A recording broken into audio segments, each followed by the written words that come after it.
presented, what information they should include, again, always keeping the end user in mind. And then you have the communication part. So this is where they actually, so this is they're prototyping and now they're testing it. So they're presenting, they're testing their solutions to their users, which were, as I said, their age group themselves. And as I said, for me it was a good learning experience too, because some of the information that they had up there and the way that they presented it was not necessarily the best way to do it, but it was the way that they did it. So there was no failing, there was no right or wrong way, but there was failure in terms of, did it get the information across to the user that they needed? And some of them did and some of them didn't. And so they now know that when they communicate and they present, we talked about this afterward when we reflected on the whole process, that maybe there was too much information on the slides and the users wouldn't understand it all. Maybe they needed to make the information simpler. But one of the things I loved that this group did was they put a little bit of humour into it, because as them being the end users, they're always looking at funny little GIFs or funny little images on the net, so they wanted to include that as part of their presentation. So I think you might not be able to hear it because it's quite soft, but one of the things they did, if you take a look at, they were asking questions about, so what did you learn, what did you remember, what do you think? And when they got it wrong, they put a couple of silly little photos up in little GIFs, right? And for me, that's totally relevant. That's totally connecting with the user, because that's exactly who, it was their age group that they were looking at. And then when they got it right, it was something really nice, and they went on to explain what they needed the rest of their presentation.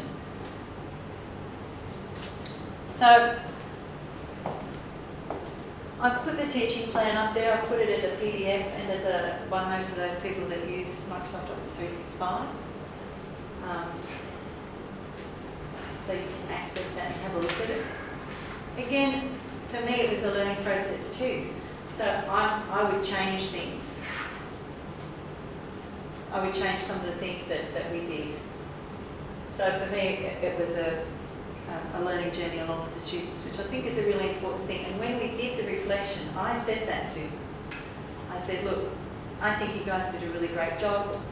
Let's talk about, reflect on it. You know, what do you think went well? What didn't go so well? What do you think we could change? What do you think I could change? Was there anything that I could have done that would have made it easier for you accessing information or whatever? And so it was a really useful discussion, reflection discussion at the end. And again, this was with the Year 6, but you can also do this with Year 1. You can do it with whatever age group you teach. Because I've actually done it with my Year 1 class talking about climate change. So, and they've designed some posters and signs and things like that to put around the school and that's their way of, that's their test or their end result of connecting with the environment and whatever. So you can do it with any age group that you like.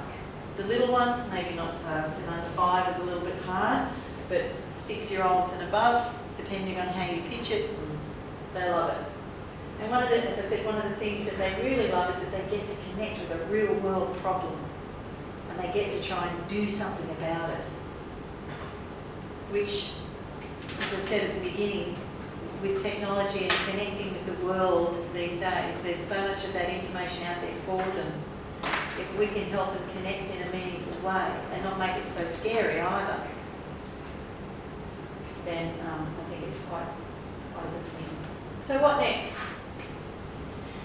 As librarians, we're perfectly placed to embed design thinking in our teaching because we've got a room full of stories, both on the shelves and in our community. So if you're using design thinking, it doesn't have to be with a physical thing in mind. It can just be with an idea in mind, that you come out with a certain way of thinking about a character or whatever. So we've got a room full of stories that we can use to help our children empathise. Design thinking allows our students the freedom to discover and connect to those stories and to create their own learning. So to look at characters from a different perspective, to look at a story from a different ending, to try and design a story with a different ending in mind. So, what I'd like you to do now is, I've got these picture books that I would like you to use to employ the design thinking cycle. So basically what I want you to do is choose one of the books, read it through, and then empathise with a character or with a problem, a perceived problem, and connect. And then use your critical thinking to outline and pinpoint what the need or problem is, and then create a solution for it. So talk to each other, discuss. How can we solve this problem for this character? And then, or it might be a connection to a bigger global problem like climate change, or it could be connecting to people of other cultures. It could be connecting to immigration. It could be connecting to cyberbullying. And then through your collaboration with each other, design a solution to the problem in the book. And then we're going to get you to test your design thinking cycle by communicating the solution, and then we'll talk about giving some feedback. Does that sound okay? We'll see how you go. So I've given you some post-it notes and some markers, and we'll give you a big sheet of bushes paper.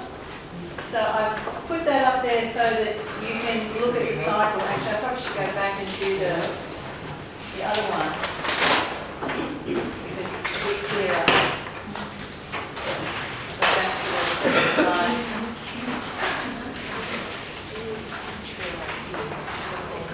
Does anybody mind adding those off the rest of it? Like, you warming up or cold or cold? Yeah, it's freezing actually.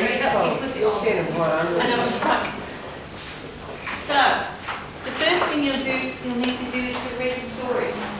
So, I will leave that up to you as to how you get that done. Whether you choose one person, whether you read individually. This is the good thing about design thinking. There's no right or wrong way to do it. So, however you feel about it, if you want to do it, you can do it. And then within each of the books, there is a problem.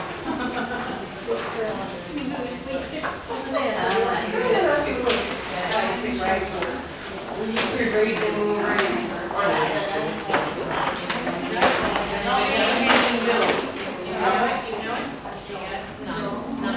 So that's good.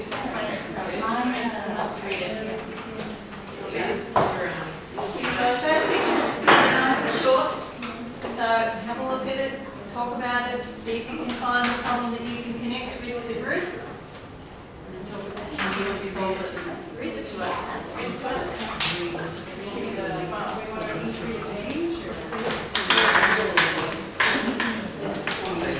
She was small.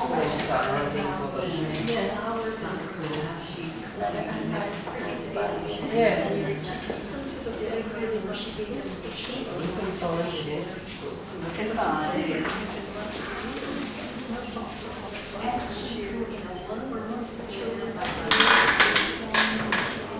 Saw the road, swing.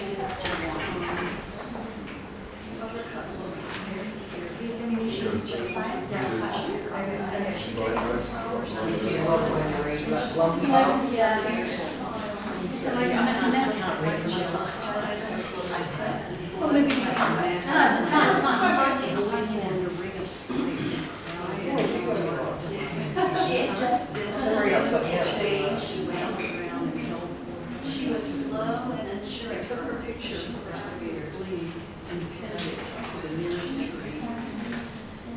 Always want to find out if I look at the dismay. Close again. By the way, Benjamin.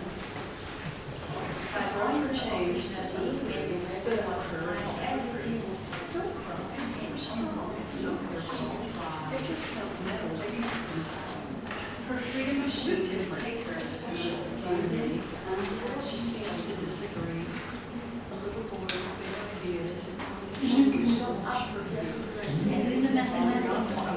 Benjamin had one daily life and shared it with others. You're not alone, so don't be scared. Is one that she'll share. But it helps get through Daisy's clothes. Loves the hedges on the hedges. Let's this part. Buttercup and Benjamin went in the woods to balance the rose. Following day, Buttercup had laid out the share lives, labor vine, she showed the boys what sharing. So it's green, red, blue, orange, purple, I guess, right? Yeah. Brown, stitched and stripes and Daisy had to fix it. She fixed the brown. So this is where you're going to find problems, so you might want to ideate. It's like colonisation. Is there a problem there that I need to say? They would up on our silly games, but as they brought their arms to bear, Buttercup met them with her. You see, this is. Yeah. See, the population also has a leather book.